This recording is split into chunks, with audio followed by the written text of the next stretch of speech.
Bible Story Time for little ones in Christ.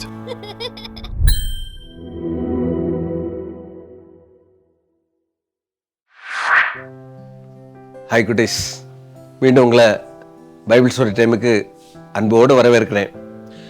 போன கதையில் நம்ம பார்த்தோம்ல, மோசேயின் மரணமும் மோசேக்கு பதிலாக ஆண்டவர் யோசுவாவை லீடராக நியமித்ததையும் பார்த்தோம். சரி, யோசுவா லீடராக பதவியேற்றவுடன் அந்த இஸ்ரவேல் ஜனங்களை சீத்தீமிலிருந்து யோர்தான் நதியை கடக்க வேண்டும். ஆகவே நாளை உங்களை நீங்கள் பரிசுத்தம் பண்ணி கொள்ளுங்கள், நாளைக்கு நம்ம யோர்தான் நதியை கடக்க போகிறோம் அப்படின்னு சொல்லி ஜனங்கள் எல்லாருமே ப்ரிப்பேர் ஆகிட்டாங்க.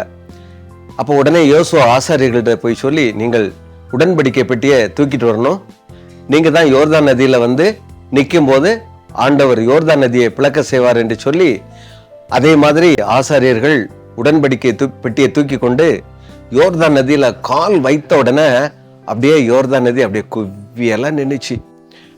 எல்லாரும் ஆச்சரியப்பட்டாங்க, என்னடா இவ்வளவு பெரிய யோர்தான் நதி ஆசாரியர்கள் கால் பட்ட உடனே அப்படியே குவியலாக நின்னதுன்னு சொல்லி எல்லாரும் ஆச்சரியப்பட்டாங்க. அப்படியே மெதுவா ஆசாரியர்கள் அந்த உடன்படிக்கை பெட்டியுடன் யோர்தான் நதியில் அப்படியே நடந்து போறாங்க. ஜனங்கள் எல்லாம் பின்னாடி நடந்து போயிட்டே இருக்காங்க. அந்த யோர்தான் நதியில நடுவுல போய் ஆசாரியர்கள் அப்படியே நின்ன உடனே ஜனங்கள் எல்லாரும் அப்படியே பாஸ் பண்ணி அந்த கரைக்கு போய் சேர்ந்துட்டாங்க. யோசுவா ஒன்று சொன்னாரு, நீங்க 12 கோத்திரத்துக்கு அடையாளமாக அந்த யோர்தானின் நடுவில் இருந்து 12 கற்களை எடுத்து கில்காலில் கொண்டு வைக்கணும்னு சொன்னாங்க. அதே மாதிரி அந்த இஸ்ரவேல் ஜனங்கள் 12 கோத்திரத்துக்கு அடையாளமாக 12 கற்களை எடுத்து கில்காலில் கொண்டு வச்சாங்க. மறுபடியும் யோசுவா ஆசாரியர்களை அந்த யோர்தான் நதியில இந்த புறப்பட்டு வாங்கன்னு சொன்னோன்னே அவங்க கரை ஏறினோடனே மறுபடியும் அந்த யோர்தான் நதி அப்படி வேகமாக ஓட ஆரம்பிச்சு. தம்பி தங்கச்சி, அப்படியே ஒரு கற்பனை பண்ணி பாருங்களாம், எவ்வளோ ஒரு சோ பியூட்டிஃபுல் இல்லை?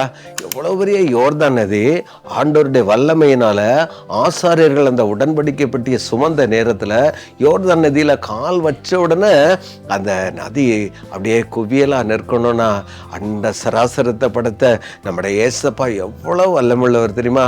சரி, அந்த உடன்படிக்கை பெட்டியில் என்ன இருந்து தெரியுமா? மன்னா வைக்கப்பட்ட பொற்பாத்திரம், ஆரோனின் துளிர்த்த கோல், உடன்படிக்கையின் கற்பலகைகள். மறுபடியும் சொல்றேன், நல்லா கேளுங்க. உடன்படிக்கை பெட்டியில என்ன இருந்தது? மன்னா வைக்கப்பட்ட பொற்பாத்திரம், ஆரோனின் துளிர்த்த கோல், உடன்படிக்கையின் கற்பலகைகள். இந்த மூன்றும் உடன்படிக்கை பெட்டியில இருந்தது. சரி, இப்ப யோர்தான் நதிக்கு அந்த பக்கம் வந்துட்டாங்க. நேரே அப்படியே கில்காலில் அப்படியே இறங்கிட்டாங்க. இறங்கினோன்னே அங்கே ஒரு சமமான வெளியில் எல்லாரும் உட்கார்ந்துட்டாங்க. இப்போ கில்கால் எங்கே இருக்குது?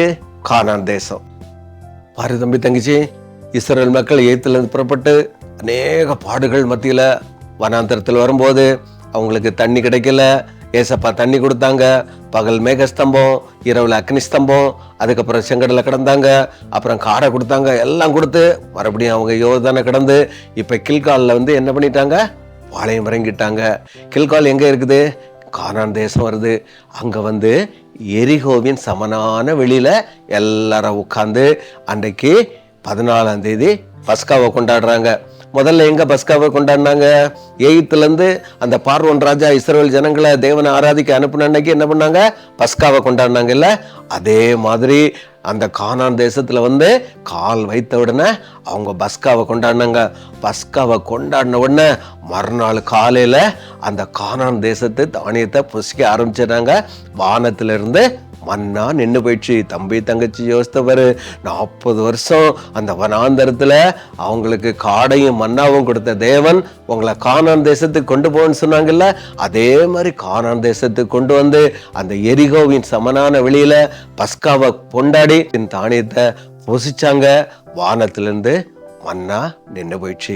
அப்ப பாரு தம்பி தங்கச்சி, இதை கேட்டுக்கொண்டிருக்கிறேன் அன்பு தம்பி தங்கச்சி, தேவன் பொய் சொல்ல ஒரு மனிதர் அல்ல. அவர் சொன்னதை அப்படியே செய்தாரு, செய்து முடித்தார்.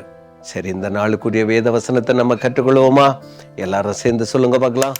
பலங்கொண்டு திடமனதாயிரு, திகையாதே, கலங்காதே, நீ போகும் இடமெல்லாம் உன் தேவனாகிய கர்த்தர் உன்னோட இருக்கிறார் என்றார். யோசுவா 1:9. மீண்டும் ஒரு முறை சொல்லுவோமா? பலங்கொண்டு திடமனதாயிரு, திகையாதே, கலங்காதே, நீ போகும் இடமெல்லாம் உன் தேவனாகிய கர்த்தர் உன்னோட இருக்கிறார் என்றார். யோசுவா 1:9. ஜெபிப்போமா? கண்களை மூடுங்க, கைகூப்புங்க. அன்புள்ள இயேசப்பா, எகிப்திலிருந்து இஸ்ரவேல் ஜனங்களை நடத்தி ஆண்டவரே கானான் தேசம் வரைக்கும் கொண்டு வந்த எங்கள் அன்பு தெய்வமே, வழியில் எவ்வளவு போராட்டங்கள் கஷ்டங்கள் வந்தபோது உடைய பிள்ளைகளை பத்திரமாய் கொண்டு சேர்ந்த தெய்வமே, உமக்கு நன்றி சொல்லுகிறோம். எங்கள் வாழ்க்கையில் எவ்வளவு கஷ்டங்கள் வந்தாலும் நீர் எங்களோடு கூட இருந்து எங்களை ஆசீர்வதிக்கிற கிருபைக்காய் உமக்கு நன்றி. இயேசு கிறிஸ்துவின் நாமத்தில் ஜெபிக்கிறோம் எங்கள் நல்ல பிதாவே, ஆமேன். ஹாய் குட்டீஸ், மீண்டும் வேறொரு கதையுடன் அடுத்த வாரம் உங்களை சந்திக்கிறேன். பாய்.